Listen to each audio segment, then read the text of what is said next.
السلام عليكم، ازيكم عاملين ايه؟ لو عايزين تعملوا فراخ في البيت طرية تتبيلة جميلة جدا، مش ناشفة، بطعم الحياتي وريحة كمان الحياتي، تعالوا معايا في فيديو النهاردة هعلمكم ابسط واجمل واحلى طريقة الفراخ، وبطعم يخلي الكل يدمنها وريحة تجيبك من اخر الشارع. شايفين اللمعة وشايفين اللون بطريقة لذيذة جدا، وكمان السبيخ مستوي قوي وشكله جميل. يلا بينا نصلي على الرسول عليه الصلاة والسلام ونشوف بقى الجمال ده هنعمله مع بعض ازاي.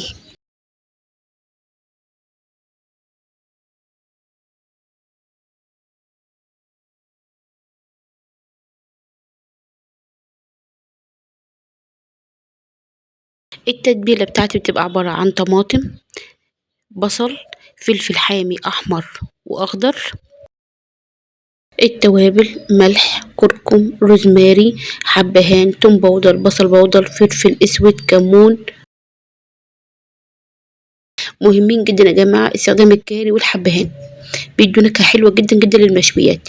وهنا عندي راس كبيرة توم بقشره، هضربها كلها مع الخلطة، لازم اضربها كلها وانعمها كويس جدا في الخلاط.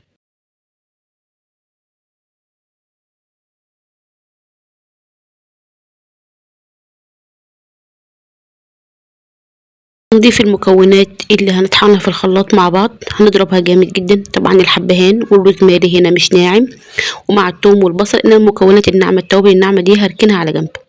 هضرب كل ده في الخلاط بنص كوبايه ميه تقريبا لحد ما ينعم معايا كويس جدا. بالنسبه للفراخ عندي هنا اوراق، وممكن استخدم صدور عادي او فراخ كامله.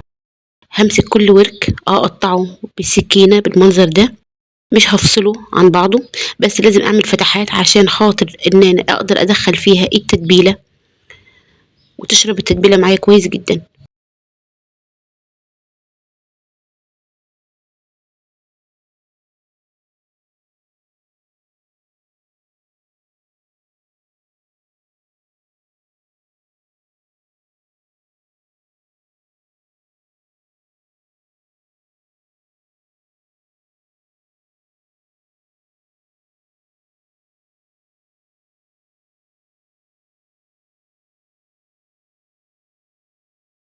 وطبعا هقطعهم كلهم بالشكل زي ما انتم شايفين قدام حضراتكم كده. انا كنت غسلهم طبعا كويس جدا بالملح وبالليمون، وسبتهم هنا لحد ما صفوا الميه كلها في مصفى كبيره.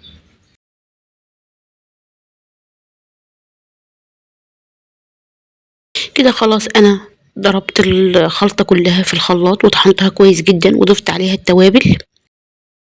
هبدأ اجيب قطعه قطعه من الفراخ واتبلها هنا بالتتبيله دي، واحشي تحت الجلد كويس جدا وبين الفتحات اللي انا عملتها في الفرخه عشان تتبل وتشرب معايا من التتبيله ويكون طعمها حلو قوي.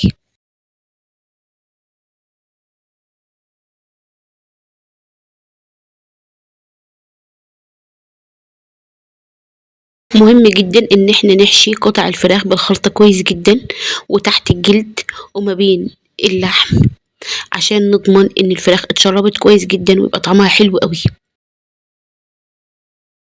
طبعا مقدار الخلطه قدامكم كبير جدا لان كنت عامله كميه، انما هو المقدار المظبوط لكل فرخه هي بتكون واحده طماطم، واحده بصله، قرن فلفل حراق، 3 فصوص حبهان، قرنين فلفل، فلفل اسود، توم باودر، بصل باودر، واهم حاجه يا جماعه الروزماري مهم جدا جدا، والثوم بقشره. يعني ممكن لكل فرخه احط حوالي بتاع نص راس توم صغيره. هسيب لكم مكونات التتبيله في صندوق الوصف.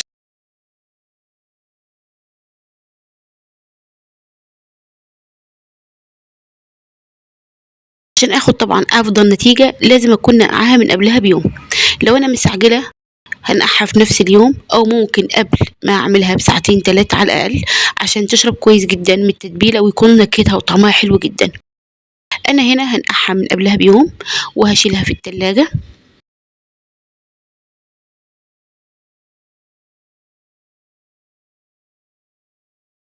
لازم اتاكد ان كل قطع الفراخ اتغلفت كويس بالخلطه.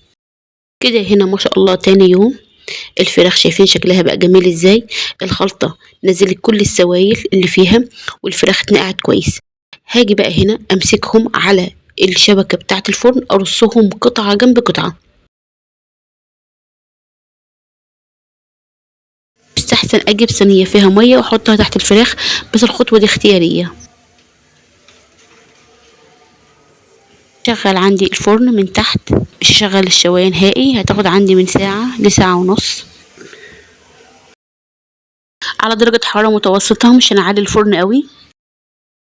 وده بيكون شكلها وهي لسه في الفرن، وده بيكون شكلها بعد ما تستوي وتطلع. شايفين ما شاء الله اللون متحمرة ازاي؟ انا مش بشغل الشواية نهائي، انا بعتمد بس على النار من تحت، وهي بتحمر من فوق ومن تحت وبتستوي بشكل جميل جدا. اوعدك ان ولادك هيدمنوها، هتحسي ان انت عندك حياتي في البيت. الريحة بتفضل حتى في الشقة فترة جميلة جدا، وبتخلي ريحة البيت حلوة قوي. الطريقة لذيذة جدا يا جماعة، جربوها بجد، هتديكم نفس نكهة ونفس الطعم اللي بنشتريه من بره، ويمكن أحلى كمان.